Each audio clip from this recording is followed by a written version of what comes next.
ganda ng sinabi dito, pakinggan mo.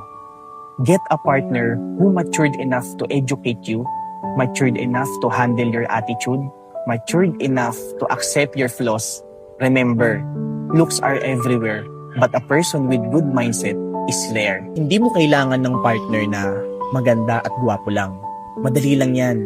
Kahit saan meron yan. Ang kailangan mo, yung partner na may emosyon at may utak. Yung kaya kang i-correct at hindi ka ito-tolerate sa mga kamalian mo. Yung kayang harapin yung attitude mo. Hindi yung kapag mahirap na, bigla na lang tatakbo. At higit sa lahat, yung tatanggapin ka. Tatanggapin ka hindi dahil perpekto ka, kundi dahil alam niya yung flaws mo. Real talk, huwag kang mamuhay sa fantasy na iniisip mo pagdating sa relationship, sweet at puro kilig lang.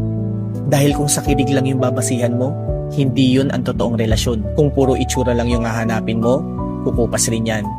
Pero kung hahanapin mo yung partner na may maayos na attitude at mindset, yan ang tunay na bumubuo ng relasyon. Kaya kung may pipiliin ka na partner, dapat yung partner na pinapatalino, pinapagaling at ginaguide ka. Hindi yung partner na hahayaan kang hindi umusad.